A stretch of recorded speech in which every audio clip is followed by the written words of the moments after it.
저희들을 대신해서 파송되어진 우리 어린 학생들입니다. 그곳에서 교사로서 아주 사역을 잘 감당하고 있습니다. 마지막 그 문장에 보시면은 여러분들이 무척 보고 싶다는 그 말이 제 마음에 와닿았습니다. 항상 기억하시고요. 연약한 아이들입니다. 부족한 사람들입니다. 여러분들의 기도로 또 여러분들의 후원으로 사역을 잘 감당할 수 있도록 계속 기도해 주시기 바랍니다. 제가 지난주에 버지니아에 가서 국연의 선교사님을 만났습니다. 잠깐 들어오셨는데 부부를 만나서 이야기하는 가운데 특별히 우리 그 교사 선교사들이 그 국제 학교에 가 있는 동안에 가 있기 때문에 학교 분위기가 달라지고 여러 가지 많은 학교에 좋은 이미지들이 이렇게 나타나게 됐다고 정말 감사하고, 그렇게 10여 년 동안 꾸준하게 지원하는 곳이 별로 없습니다. 한동안 많이 지원하다가 끊어지고 그러는데 저희가 10여 년 동안 그 학교가 오두막집 같은 데서 조그만 데서 유치원 할 때서부터 저희가 15년 동안 계속 저희가 사역을 참여했습니다. 하여간 이번에는 교사 선교사들이 파송이 돼가지고 학교를 살려주고 정말 분위기가 좋아지고 사역을 잘 감당한다는 그런 이야기를 들었습니다. 어렵습니다. 그 숙소가 5층인데 매일 5층을 뭐 에어컨 이런 엘리베이터 물론 없고 계단도 막 이 계단마다 사이즈가 다 달라요. 그래서 그냥 했다가 막 넘어집니다. 하여간 그런 상황에서도 기쁨으로 웃으면서 감사함으로 사역하는 것은 정말 하나님의 은혜입니다. 여러분들 그 캄보디아 사람들을 위한 귀한 사랑을 하나님이 아시고 보내신 것 같습니다. 여러분들 계속해서 기도해 주시기 바랍니다. 시편 126편 5절과 6절입니다. 두 절의 말씀을 우리 같이 한번 읽겠습니다. 시편 126편 5절과 6절 같이 읽습니다. 눈물을 흘리며 씨를 뿌리는 자는 기쁨으로 거두리로다. 울며 씨를 뿌리러 나가는 자는 반드시 기쁨으로 곡식단을 가지고 돌아오리라. 기도하겠습니다. 아버지 하나님 감사합니다. 부족한 저희들이 큰 꿈을 가졌습니다. 과감한 사역에 동참했습니다. 저희들을 누구보다 잘 아십니다. 부족하고 연약하지만 믿음으로 참여합니다. 하나님께서 믿음으로 나간 우리 귀한 교사 선교사들 붙잡아 주셔서 그들의 연약함을 하나님의 전능하심으로 감싸시고, 참 주님께서 사랑하시는 참 소중한 영혼들입니다. 그들을 섬기는 우리 교사들에게 힘과 지혜와 능력으로 함께 하셔서 그곳에 있는 동안 마음껏 예수님 전하고 또 많은 영혼들을 구하고 또 많은 사람들에게 주님의 좋은 소식을 전하는 일꾼 되게 하시고, 항상 저들의 가는 길에 동행하셔서 어려움이 없도록 붙잡아 주시옵소서. 오늘도 주님 전을 찾은 하나님의 귀한 자녀들이 있습니다. 아버지 하나님, 저들의 마음의 소원도 이루시고 아픔과 고통과 무거운 짐 속에 주님이 임하셔서 이제는 주님 만나고 주님이 주시는 위로와 평안 가운데 가벼운 마음으로 기쁨으로 돌아갈 수 있도록 주님이 역사하여 주시옵소서. 예수님의 이름으로 기도했습니다. 아멘. 결실의 계절을 앞두고 열매를 얻기 위한 과정들을 생각해 봤습니다. 그냥 얻어지는 것은 아니죠. 열매는 분명한 자연의 과정을 통해서 이루어집니다. 수천 년 전입니다. 지금으로 생각하시면 안 되고 수천 년 전에 그 고대 사회를 여러분이 염두에 두시고 이 말씀을 이해하셔야 됩니다. 하나님께서 주신 그 자연의 법칙이죠. 우리가 때로는 이해할 수 없고 설명할 수 없지만 나타나는 그러한 자연 법칙을 통해서 하나님은 열매를 주셨습니다. 그리고 예수님이 이야기하셨죠. 땅이 스스로 열매를 맺지만 우리가 그걸 알지 못한다.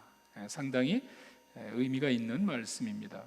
하나님의 나라가 그렇게 신비롭게 퍼져나간다는 사실을 예수님은 자연 법칙을 통해서 이야기하시고, 그것은 지금도 우리 앞에 우리가 이해하지 못하고 설명할 수 없는 일들이 이루어지고 있다는 그런 말입니다.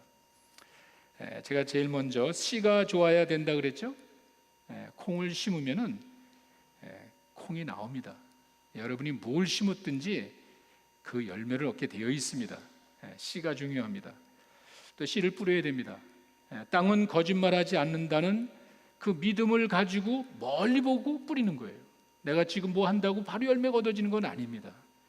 그러나 반드시 씨를 뿌려야 됩니다. 그래야 우리가 언젠가 그 열매를 얻을 수가 있다. 조급한 마음을 버려야 됩니다. 자연의 법칙은 거짓이 없습니다. 그거 믿고 씨를 뿌립니다. 밭이 좋아야 되죠. 옥토와 같은 마음밭에서 열매를 맺는다는 것은 기정사실입니다. 그 옥토와 같은 마음을 준비해서 그 좋은 씨앗이 열매 맺을 수 있도록 해야 된다는 그런 말이죠. 자, 오늘은 네 번째입니다. 땀을 흘려야 됩니다. 우리가 씨를 뿌린 다음에는 기다림과 수고의 과정이 있다는 거예요. 땀을 흘려야 됩니다. 기다림과 수고의 과정이 있다. 그리고 다음 주에는 이제 마지막입니다. 마지막은 여러분의 그 마음밭이 아무리 깨끗하고 씨가 아무리 좋고 여러분이 아무리 땀을 흘려도 꼭 기억하십시오. 적절한 해와 비가 있어야 됩니다. 그렇지 않으면 아무 소용이 없습니다. 결국에 그것을 이루시는 분은 하나님입니다. 하나님의 은혜가 있어야, 하나님의 도우심이 있어야 이 모든 것이 열매를 맺을 수 있다는 그것이 다음 주의 마지막 말씀입니다. 요즘 보면은요, 땀을 흘리는 모습을 별로 보기 힘듭니다. 물론 특정한 직업을 가지고 계신 분들은 지금도 매일 땀을 흘리며 일을 하시지만 우리가 옛날같이 땀을 흘리는 모습을 많이 보지를 못합니다. 환경이 많이 달라진 거예요. 실제로 사람들의 사는 모습을 보면은 이전과 다른 게 사실입니다. 땀을 흘리며 오래 기다릴 필요가 없어요. 주식 투자를 잘하면은 이 타이밍도 잘 맞고 재수가 좋으면은 큰 돈 벌지 않습니까? 그런 일이 과거에는 없었습니다. 그러나 지금은 그럴 수도 있잖아요. 또 뭐 그것뿐만이 아니죠. 여기다가 뭐 로또라 그러죠. 복권이라는 게 있어가지고 그걸 통해서 또 부자가 되는 사람도 종종 우리가 봅니다. 도박이라는 정말 어리석은 그러나 아주 무서운 유혹에 빠져드는 사람도 있습니다. 그렇게 해야 돈 벌 수 있다고 생각하는 그 어리석은 사람이 있습니다. 참 더 놀라운 것은 사람들을 그렇게 악한 길로 인도하는 사람들이 있어요. 그 잘못된 방법으로 돈을 벌게 하는 사람들이 있어요. 근데 그런 유혹에 넘어가는 어리석은 사람들이 있어요. 단실에 짧게 땀을 흘리지 않고 기다리지 않고 돈을 벌고 싶은 그런 욕심들이 우리 가운데 있습니다. 머리를 잘 써서 어떻게 좀 잘하면 부동산 투자하면 또 돈 벌 수도 있지 않습니까? 하여간 이렇게 많은 환경이 달라진 건 사실입니다. 그렇게 해서 실제로 돈 번 사람도 있습니다. 과거에는 없었습니다. 그런 것 없이 과거에는 그냥 고지식할 정도로 뿌리고 기다리고 땀을 흘리고 열매를 얻었습니다. 이게 자연의 법칙이죠. 가장 정직하고 가장 분명한 방법입니다. 거기 모험이 없습니다. 씨를 뿌리고 모험이 없습니다.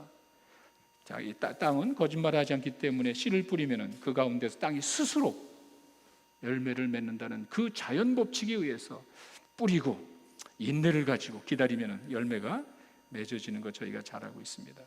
제가 몇 년 전으로 생각합니다. 기사를 읽다가 타임지에 나오는 기사 가운데 이런 것이 있었습니다. 지금 우리에게는 뱅커가 필요한 것이 아니라 파머가 필요하다. 제가 좀 솔깃했습니다. 도대체 무슨 말을 하는 건가? 은행에서 이렇게 막 컴퓨터에 앉아가지고 돈 주식 이렇게 하는 사람이 우리에게 필요한 것이 아니라 그거 하려고 하지 말고 파머가 되라. 그러면 돈 많이 벌 수 있다. 이제 그런 이야기예요. 네브라스카 주를 이야기하면서 실제로 농부들이 지금 굉장히 부밍입니다. 그 이유는 이 식량 문제가 상당히 심각해지기 때문에 그것으로 인한 이 농토가 부족하죠. 농부들이 뭐 엄청 부족하죠. 그러니까 그 일을 하는 사람들은 돈을 벌게 돼 있는 거예요. 그런 이야기를 소개합니다. 여러분, 식량 문제가 정말 심각합니다. 세계 인구가 폭발적으로 늘어납니다. 상대적으로 농토는 자꾸 줄어듭니다. 물론 기술 개발로 인해서 이전보다 더 많은 수확을 얻을 수 있는 것은 사실입니다. 그러나 분명한 것은 근본적인 문제는 해결되지 않았다는 거예요. 이것은 역시 자연을 통해서 주어져야 되는데 이 기근으로 말미암아 이 드라웃이라고 그러죠. 이게 너무도 빈번하게 일어납니다. 캘리포니아 사는 사람들은요, 지난 몇 달 동안 아주 지옥 같은 인생을 살았습니다. 캘리포니아 스테이트 전체의 80%가 물이 부족했어요. 지금도 여러분이 신문을 찾아보시면은요, 아직도 물이 부족해서 아주 뻘겋게 표시된 지역이 엄청 많습니다. 정말 그 지역에서는요, 오랫동안 몇십 년 만에 아주 보기 드문 이 드라우시 기근이 와가지고 뭐 식량은 말할 것도 없고, 평소에 물이 많이 잠겨있던 호수가 이 거북이 등같이 쫙 갈라져가지고 그냥 황폐된 모습들이 많이 나타납니다. 이게 한두 군데가 아니에요. 어떻게 합니까? 그저 하늘만 바라보고 있습니다. 아무리 인간의 지혜가 뛰어나고 기술 문명이 발달해도 그냥 하늘만 보고 있습니다. 이것이 우리 인간의 모습입니다. 이런 일들이 자주 일어나는 거예요. 이렇게 하다 보니까 자연스럽게 농토가 줄어들고 그것으로 인한 식량 작업에 어려움이 생깁니다. 여러분, 식량은 자연이 주는 거예요. 우리가 아무리 기술이 발달해도 식량 문제를 기술로 해결할 수 있는 게 아니에요. 쌀이 어떻게 연구소에서 나옵니까? 쌀이 공장에서 나옵니까? 야채가 공장에서 나옵니까? 고기가 공장에서 나올 수가 있습니까? 여러분, 양념이 어디서 나옵니까? 이 기본적인 식량은 자연이 주는 것이에요. 근데 이것이 지금 점점 황폐해 가고 있습니다. 도시화 현상이라 그러죠. 개발로 인한 농토가 줄어드는 건 이젠 뭐 너무도 흔한 일입니다. 이것을 그냥 우리가 단순히 개발 차원에서 이해할 것이 아니라 자연 파괴나 환경 보호라는 차원에서 보면 이게 상당히 심각한 문제입니다. 우리는 그것을 잘 느끼지 못하지만, 겉으로 화려한 것으로 우리가 만족하지만 실제적으로는 상당히 어려운 일들이 많습니다. 이렇게 환경이 달라져 가고 있습니다. 그것으로 인한 식량 문제가 심각합니다. 식량은 자연이 주는 것이에요. 요즘 제가 몇몇 분들이 이제 가을이 되면은 이렇게 아주 맛있는 밤도 주시고 단감도 갖다 주셔서 제가 얼마나 맛있게 먹는지 모릅니다. 그러면서 생각을 해요. 단감이 나오기까지 과정은 여러분이 뭐 다 아시잖아요. 나무를 심었기 때문에 오랜 기간 동안 거기다 뭐 비료도 주고 비도 내리고 이렇게 하면서 이것이 열매를 맺었습니다. 내가 아무리 단감이 맛있고 내가 아무리 밤이 맛있다 그래도 이것을 한순간에 얻을 수는 없는 거예요. 이건 우리가 기본적인 상식입니다. 자연이 주는 것이에요. 그리고 그 자연의 법칙은 우리가 이해할 수가 없는 거예요. 흉내는 낼 수 있습니다. 자연의 그런 것들을 가지고 유전자 조작이라고 그러죠. 조금 하면은 덩어리가 좀 커지는 경우는 있습니다. 그렇게 만들 수는 있지만 그것도 결국에 자연을 근거로 한, 자연을 통한 그런 과정임을 우리가 잘 알고 있습니다. 이와 같이 우리가 열매를 얻기 위해서 생각해야 될 많은 것들이 있습니다. 우리가 이런 걸 생략을 하고 여러분이 아무리 원한다 그래도, 여러분이 아무리 마음속으로 간절히 사모한다고 노력한다 그래도 그것은 그냥 되는 것은 아닙니다. 저희가 풍성한 열매를 얻기 위해서 필요한 것들이 뭔가, 그런 것들을 저희가 생각해 보고 있습니다. 여러분, 오늘 본문 126편 시편 내용은요, 1절에 보시면은요 이런 말이 있습니다. 성경은 그 배경을 잘 이해를 해야 되겠죠. 126편 1절에 여호와께서 시온의 포로를 돌려보내실 때에 우리가 꿈꾸는 것 같았도다. 이게 배경입니다. 이게 무슨 말이냐면은 이스라엘 백성들이 잘못해가지고 남의 나라에 끌려가서 70년 동안 포로 생활을 했습니다. 이제 그리고 그들이 극적으로 해방이 됐습니다. 극적으로 해방이 돼서 돌아올 때 뭐라고 표현하면 우리가 꿈꾸는 것 같아. 그리고는 그 2절에 내려가시면은요, 그들의 입에는 웃음이 가득하고 우리 혀에는 찬양이 넘쳤다. 흥겨운 노래가 나는 거예요. 그 해방의 기쁨을 맞이한 그 이스라엘 백성들의 마음속에 이렇게 기쁨이 넘치고 흥겨운 노래가 넘치고, 그 다음에 그 2절 마지막에서부터 뭇 나라 가운데, 이게 열방이라 그러죠. 다른 나라 사람들이 말하기를 하나님께서 그들을 위해서 큰 역사를 이루었어.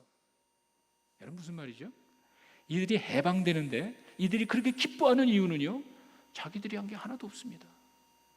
이방 사람들이, 다른 나라가 봤을 때는요, 그 사람들이 뭘 노력해서 얻은 게 하나도 없습니다. 하나님께서 약속하셨기 때문에 이방 지도자의 마음을 감동해서 해방시켜 준 것이지, 그들이 무슨 뭐 무장봉기를 일으키고 그들이 무서워서 야야 너희들 가라, 이게 아니었습니다. 전적으로 하나님께서 약속을 하셨고 70년 후에는 돌아오게 될 것이야. 그리고 그때가 되었을 때 그 이방 지도자, 통치자의 마음을 감동해서 이들을 그냥 보내준 거예요. 그런 이들의 마음 속에 어떻겠습니까? 야, 이게 꿈이냐 생시냐, 내가 한 것도 아무것도 없는데.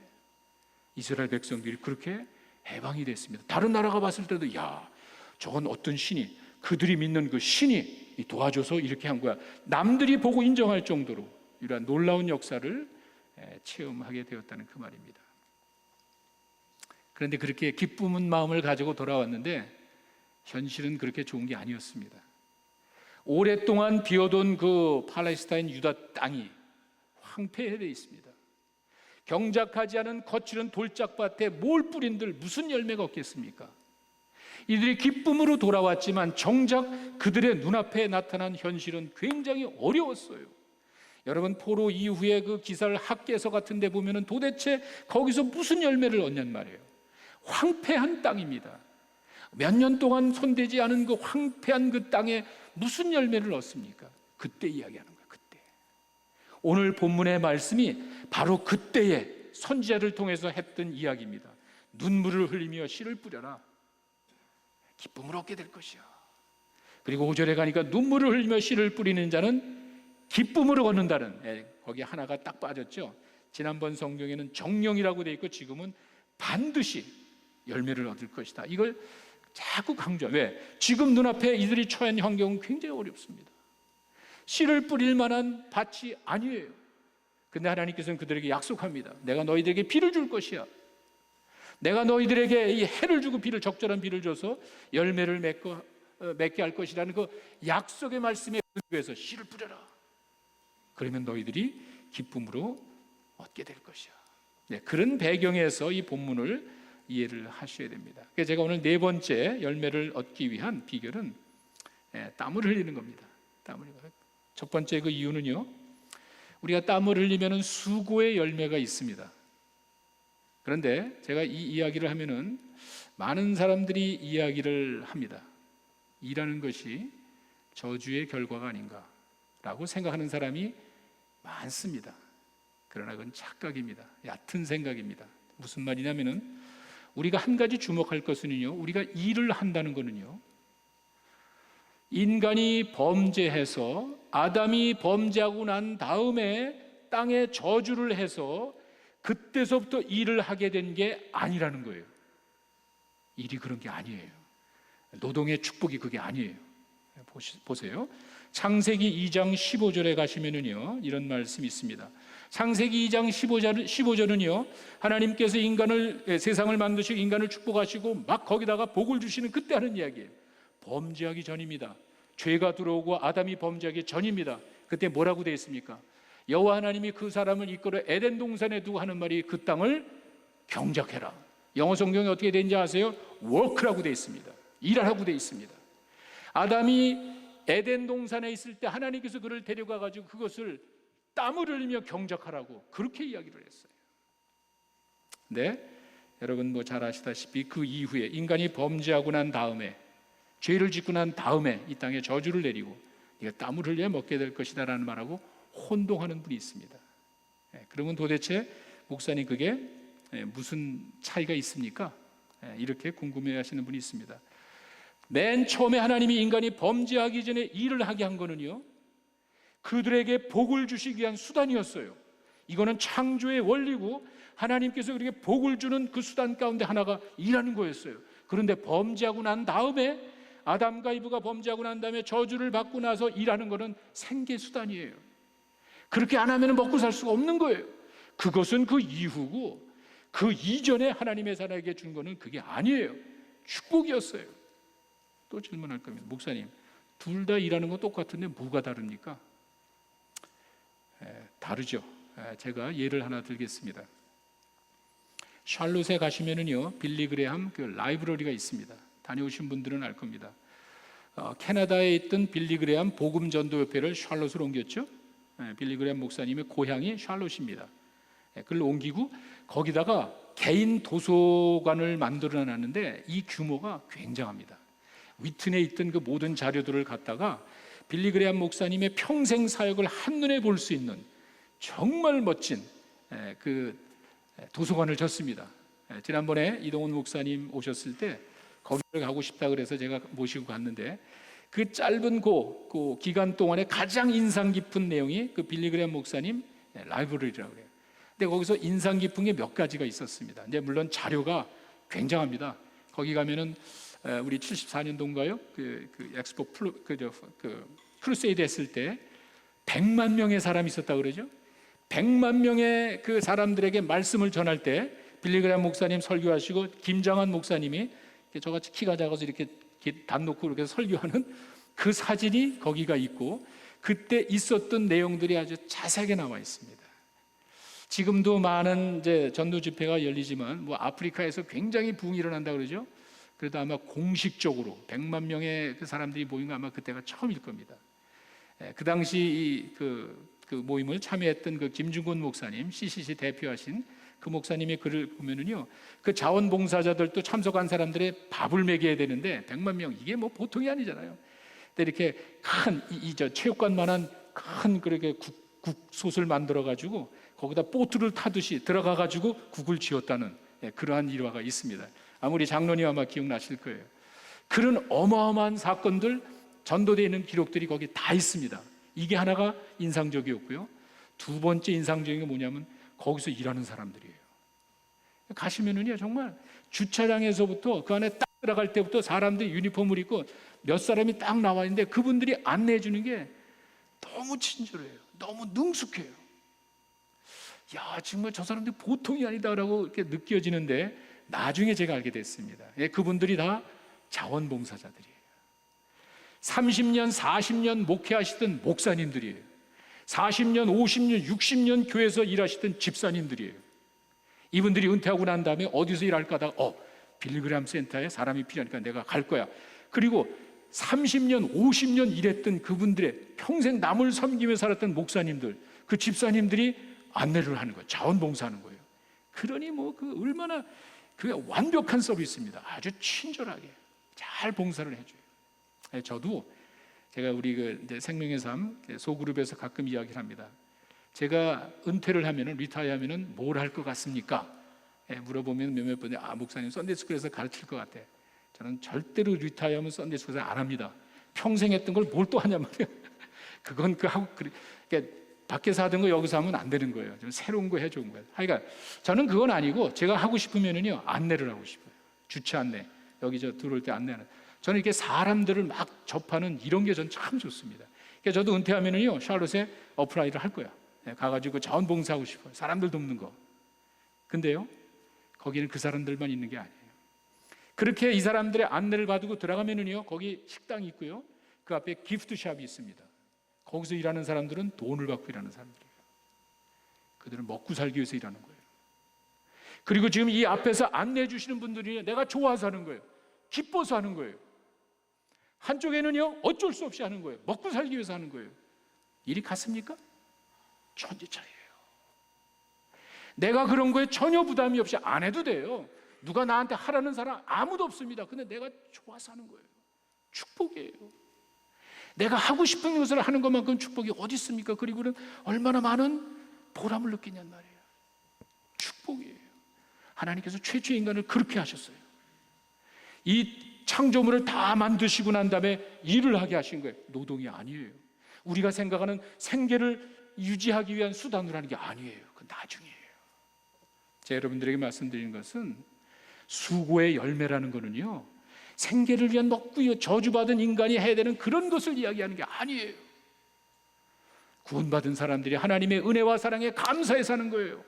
여러분들이 그런 마음으로 일을 하실 때 그 수고에는 반드시 열매가 있는 줄로 믿습니다. 그것을 이야기하는 거예요.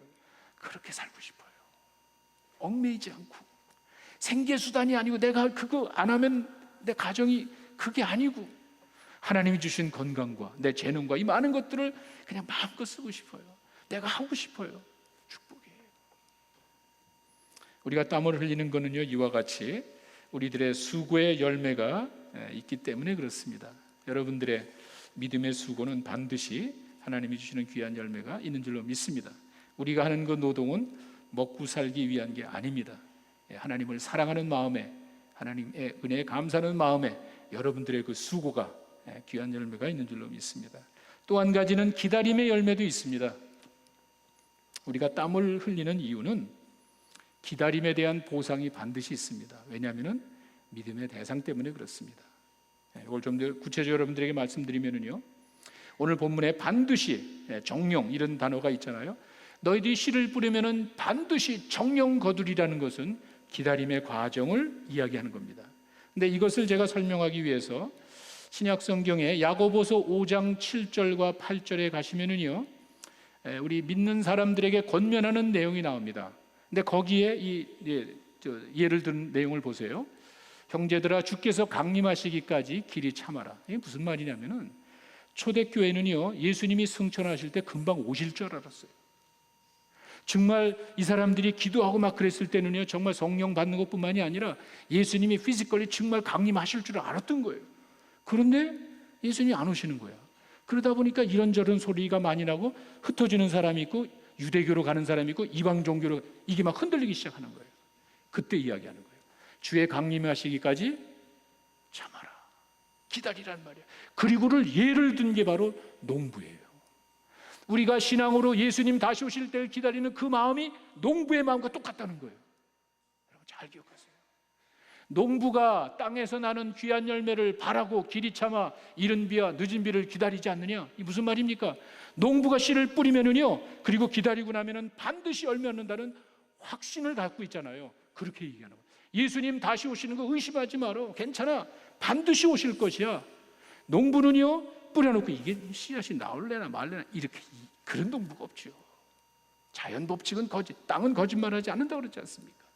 그 예수님께서, 성경이 그렇게 예를 드는 거예요. 예수님께서 다시 오시는 거를 이렇게 확실하게 설명하는 거를 농부가 씨를 뿌리고 기다리는 그 심정으로 너희들이 기다려라. 왜?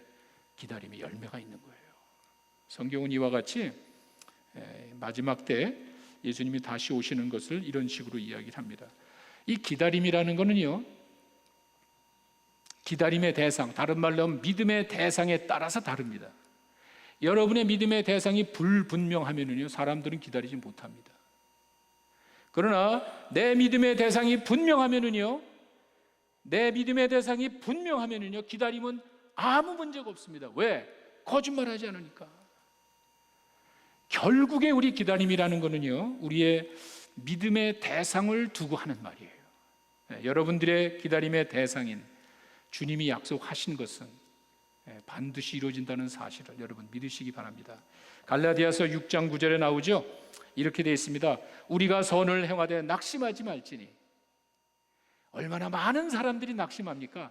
내가 선한 일을 하면은 뭔가 하나님이 뭘 나타내야 될 것 아니에요. 내가 뭔가 조금 일을 잘한 것 같으면은 그 결과가 반드시 나타나야 되는 것 아니에요. 그런데 갈라디아서 6장 9절은 선을 행하면서 낙심하지 마. 네가 지금 열매를 맛보지 못한다고 너무 실망하지 마. 네가 좋은 일 착한 일하고 하니 하나님 기도하면서 너무 실망하지 마. 그리고 뭐라 그러죠? 그 다음 이어지는 말씀 보십시오. 포기하지 않으면, 이게 뭐죠? 기다리는 거예요. 이게 믿음이에요. 네가 선을 행하고 실망하지 마. 너의 때에는 이루어지지 않을지 모르지만 농부가 씨를 뿌리면 반드시 얻는 거야. 마지막 때에 선을 행하고 낙심하지 말아라. 네가 기다리면 때가 되면 이루게 될 것이야. 왜 그러죠? 믿음의 대상을 두고 이야기하는 것이에요. 여러분의 믿음의 대상이 분명할 때 여러분들의 기다림은 결코 헛되지가 않습니다. 기다림의 열매를 강조하는 것은 우리들의 믿음의 대상을 염두에 둔 것이다.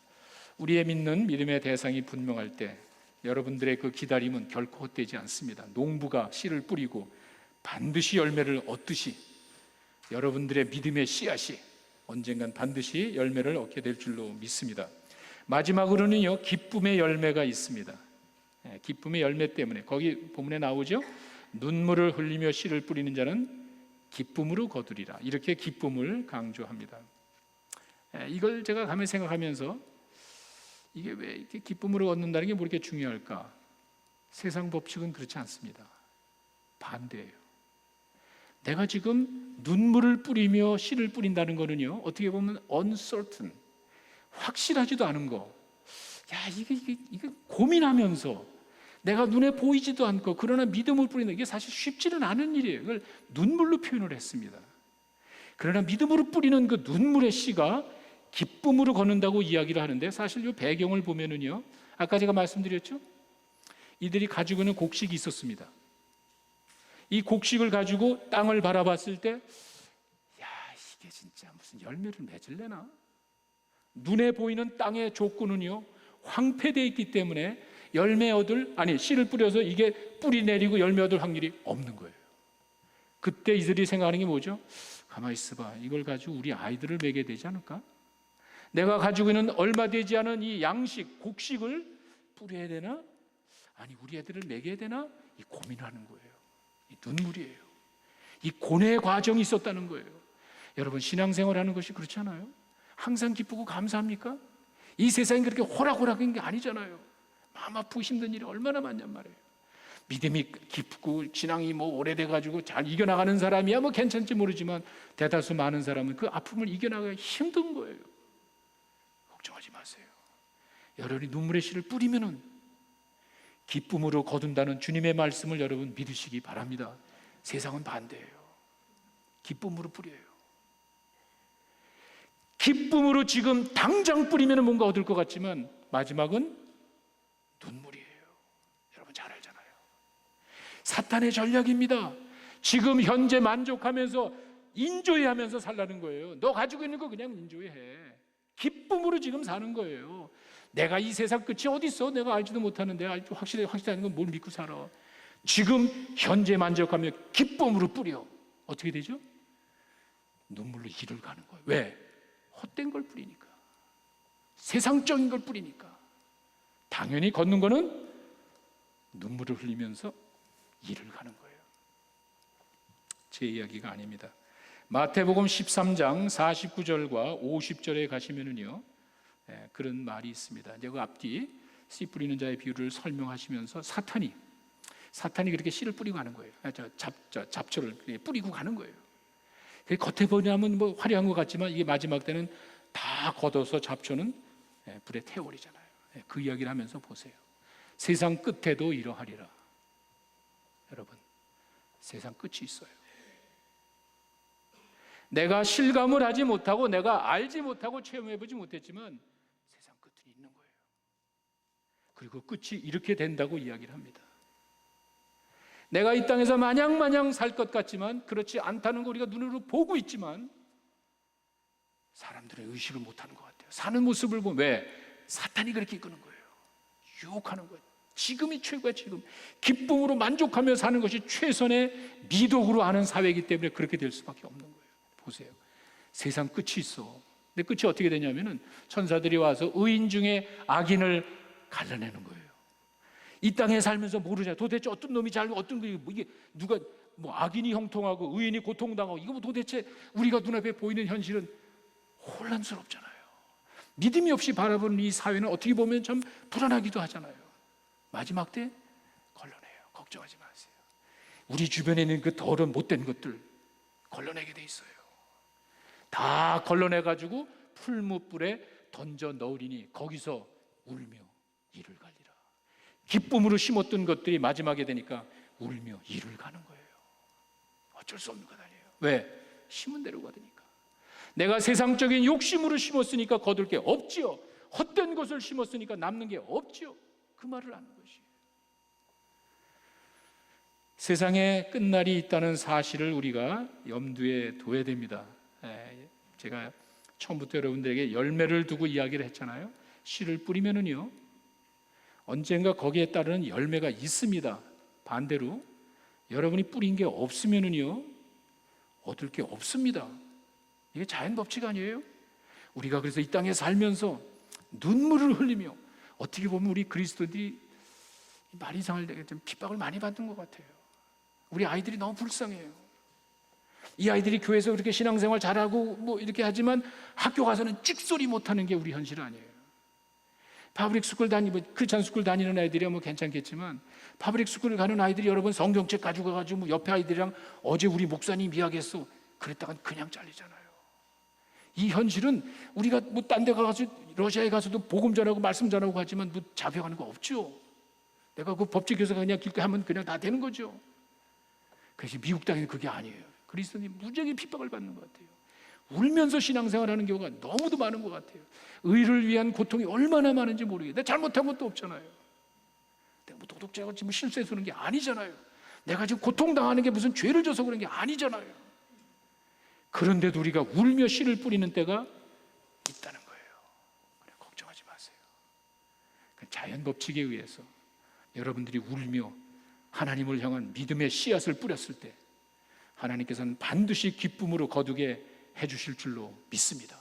믿음의 대상이에요. 믿음의 대상이 분명하면 기다리는 게 별 문제가 되지 않습니다. 주님은 우리의 모든 형편을 다 아십니다. 그리고 가능하면 좋은 것을 주고 싶어 하는 게 우리 주님의 마음인 것 같아요. 여러분 자녀들도 그렇잖아요. 실수하고 잘못한 아이라고 할지라도 항상 자녀들에게는 좋은 걸 주고 싶은 것이 우리 부모들의 마음이 아니겠어요? 우리 악한 부모도 그런데 선하신 하나님이 오죽하겠습니까? 그래서 예수님이 이 땅에 오신 거예요. 죽으신 거예요. 죄인들을 위해서. 여러분 이해하세요? 우리의 부패한 성품 가지고는 이해할 수 없는 진리예요. 어떻게 죄 없는 사람이 그 더러운 죄인을 위해서 고통을 당하고 죽습니까? 이거는 우리 차원에서 이해할 수 없는 문제예요. 그때 우리가 사는 거예요. 예수님이 이 땅에 오셔서 여러분과 나를 위한 고통과 희생의 과정을 거치셨다는 것은 예수님께서 우리에게 가장 좋은 것을 주시기 위한 그 마음 때문에 그런 것이, 하나님이 여러분들에게 최선의 것을, 비록 죄인이지만 최선의 것을 주기 위한 하나님의 마음의 표현이었어요.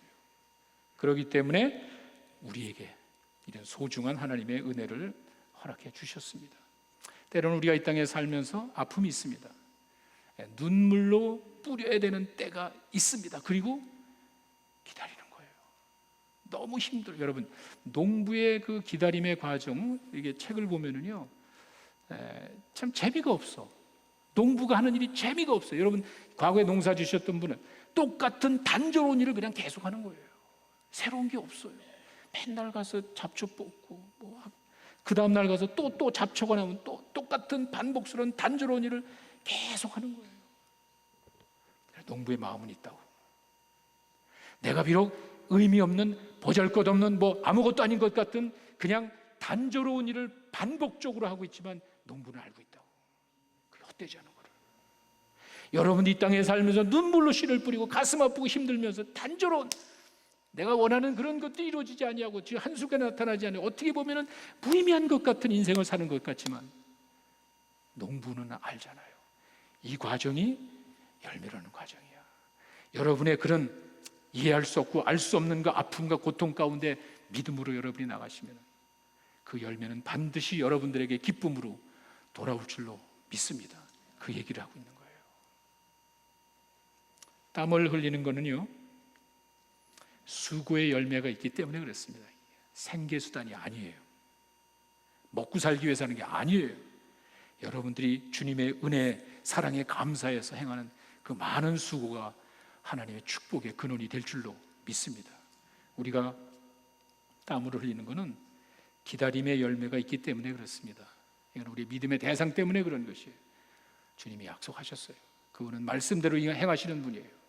여러분 이 땅에 사시면서 기다림의 과정에 하나님 앞에 성실하게 나아갈 때 하나님께서는 반드시 기억하십니다. 끝까지 인내하시면서 하나님이 주시는 은혜를 맛보는 여러분 되시기 바랍니다. 기쁨의 열매가 있습니다. 항상 좋은 게 있어요. 지금 눈물을 뿌립니까? 반드시 기쁨으로 걷는다고 성경은 이야기합니다. 나의 지금의 아픔과 고통을 주님이 다 아시는 거예요. 그래서 이 땅에 오셔서 희생하신 거예요. 그래서 우리에게 그분의 사랑을 입증해 주신 거예요. 그분을 생각할 때 우리의 지금 현재 눈물과 아픔은 비교될 수 없는 영광과 비교될 수 없다고 했습니다. 여러분들의 눈물로 뿌린 그 씨앗이 반드시 기쁨의 열매가 될 줄로 믿습니다. 풍성한 열매는 그냥 주어지는 게 아닙니다. 조급한 마음을 버리십시오. 순수한, 가장 정확한, 모험도 필요 없고 가장 정확한 자연 법칙을 따르면 됩니다. 나는 이해하지 못합니다. 나는 설명할 수 없지만 신비로운 자연의 법칙 가운데 여러분들의 믿음의 씨앗이 열매를 맺게 될 날이 올 줄로 믿습니다. 여러분의 땀은 결코 떼지 않습니다. 기도하겠습니다. 아버지 하나님,